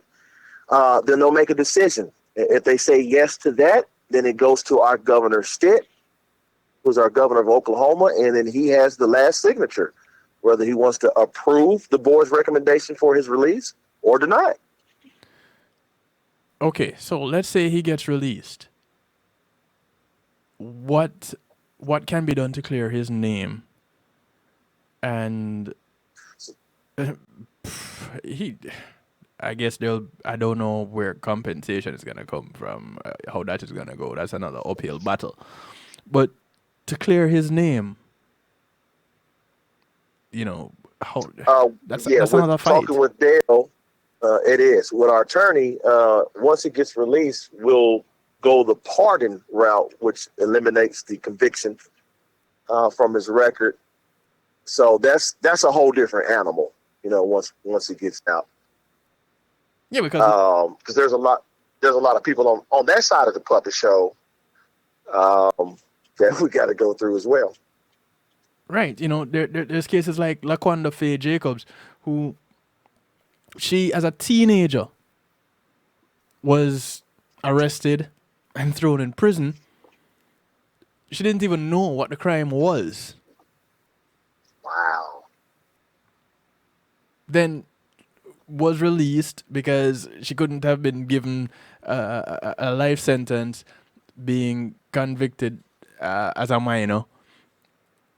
And then only to be told, well, you're no longer incarcerated, so you can't file a case about being wrongfully incarcerated. So she's still fighting to clear her name. Wow. So getting him off death row is, as far as I'm concerned, first step. First thing that we want to do is get Julius off death row in the journey to getting him home. I've been saying it since the beginning of the show. JusticeForJuliusJones.com. JusticeForJuliusJones.com. JusticeForJuliusJones.com. Go to JusticeForJuliusJones.com. All the information that you could ever want is there.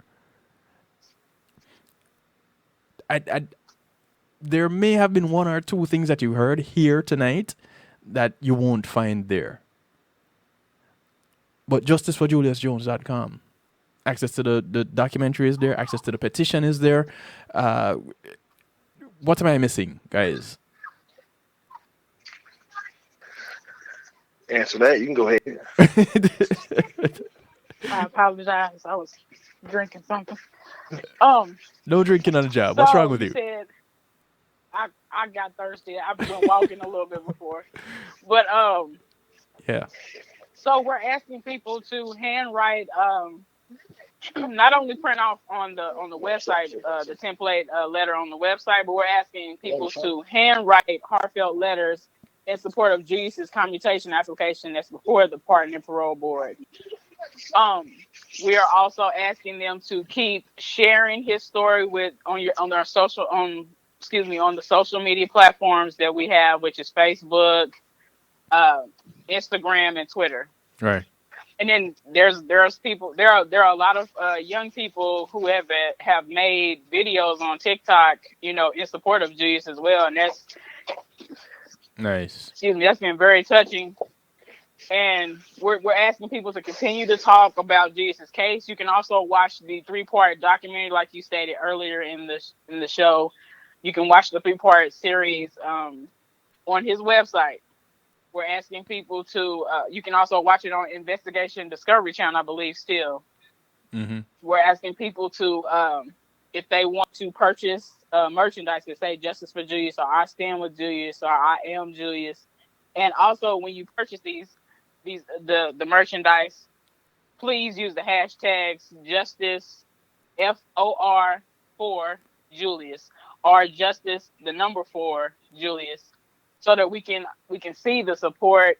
And I mean, I don't. Let me see. What else am I missing? I'm missing something else. What am I missing, Jimmy? So the last thing for all the viewers, tune in tomorrow on ABC. Yes, at 7 p.m. Central, 8 p.m. Eastern time. They're going to do a recap and some updates for the Julius Jones case. So they'll do some re-showing of the last offense and then give a lot of interviews and updates about kind of a lot of stuff we talked about today. Right. In a nutshell, we got some people like Blake Griffin, some other notable NBA players that's jumped on board. They'll be part of of tomorrow's program. So it's going to be very exciting, man, to get some more exposure on a national level for Julius Jones. Yeah. So tomorrow, ABC, 7 p.m. Central Time, 8 p.m. Eastern Time on ABC. Yep. And it's the Dayline 2020, ABC 2020. Dayline 2020. Yeah. Thank you, bro. Mm-hmm. Yeah, I had that as one of the things that I wanted to mention before we got done. People often ask me, how can you do a show for 2 hours and what are you going to talk about? Yeah. We've been talking for almost 2 hours straight right now. I've somewhat gone over my time, but guess what? It's my show. I can do that. It's only my affiliates that have to do other things. That's the joy of having my own site. I do want to thank you guys for taking the time out to speak on your brother's behalf. And yes, my brother told me to tell you thank you very much for having us on the show. He's sending prayers to all the NBA players that are out there playing, and everybody. He's asking everybody to stay safe and wear a mask. oh, thank him for me, please. That just gave me goose pimples that he sent his words of gratitude. I do appreciate of that. I really do. Yes, we highly appreciate you, Kevin, man, and using your platform tonight to allow us to, tell the story of Julius Jones, man, and we thank you and best luck to you in all your future endeavors, sir. I thank you, and I'm gonna continue to tell it. And I hope to bring you guys back on and get some updates when things change. As things change, if it's even for like 20 minutes to come on and say, hey, listeners, this is what your petitions have been doing. This is what your emails have been doing. This is what your support sharing. This is what has been happening. I'll take. I love the updates. We would love to come back. I love it. Yes, sir. We would love to come back. Yeah, and I've been praying for you guys, and please let everybody know. Antonio, your mom, your dad, let everybody know. I'm praying. I'm rooting for Julius to come home. I am. I truly am. Amen. Amen. Listen, you guys, I'm about to bounce. Thank you again. Truly appreciate of you taking the time. Don't be a stranger. And now that I have y'all's numbers, I'm going to stalk you. Social media is not enough. Thank you. God bless you. All right. You God bless. Take care, brother, man. We appreciate you. We'll talk. All right, peace. Good night. All right, good night. Ladies and gentlemen, this young man here, Julius Jones, wrongfully incarcerated some 21 years ago. You heard bits and pieces of the injustice that he has been facing. We need to step up and really do our part in bringing him home. You don't have to take my word for it. Go watch a documentary. And the documentary, it's not that they were acting out scenes and staging scenes, and we're looking at actual footage.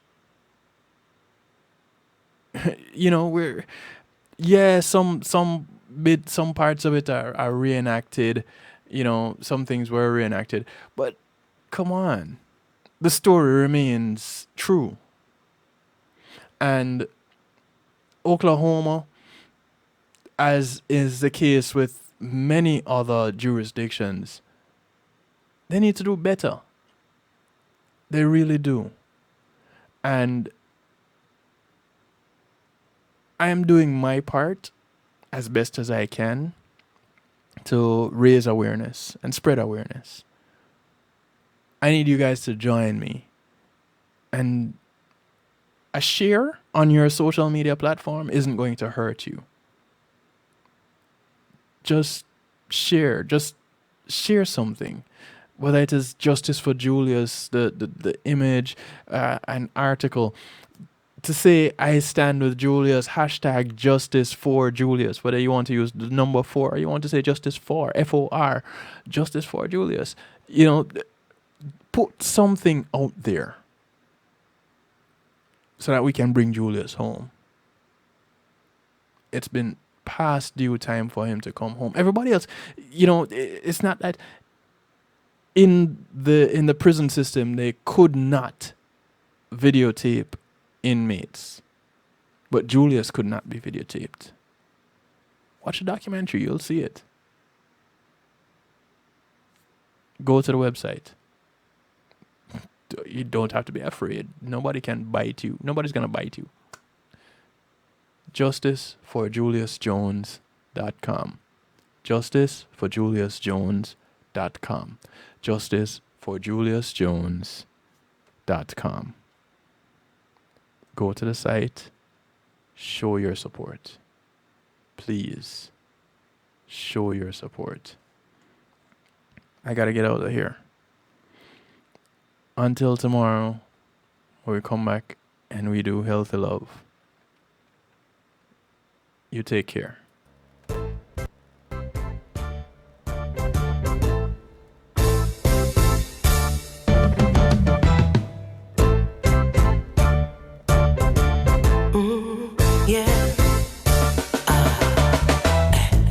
I see them love. Oh, yes, I see them. Lost in illusion. Lost in illusion. I see them love. Oh, yes, I see them. Lost in delusion. Illusion.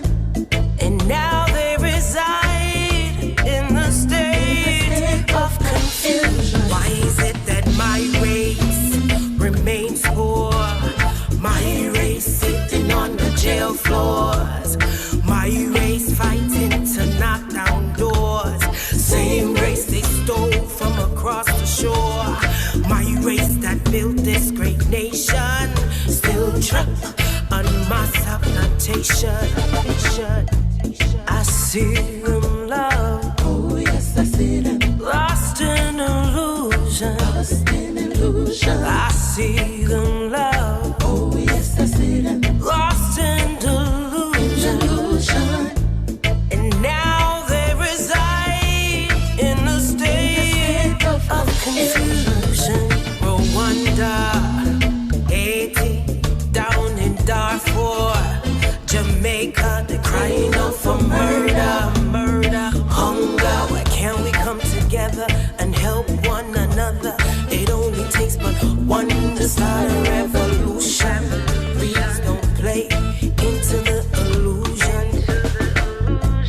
Oh, I see them lost. Yeah, I see them lost. You're in a state of confusion.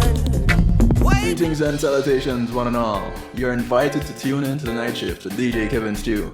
It airs on Mondays with Community and Finance, Tuesdays with Healthy Love, and Wednesdays with Real Talk from 10 p.m. to midnight Eastern Time. Come spend some time interacting in the stew pot where we keep things bubbling and wind down in musical therapy. The Night Shift with DJ Kevin Stew is on kevinstew.com, where you're encouraged to have acceptance through enlightenment.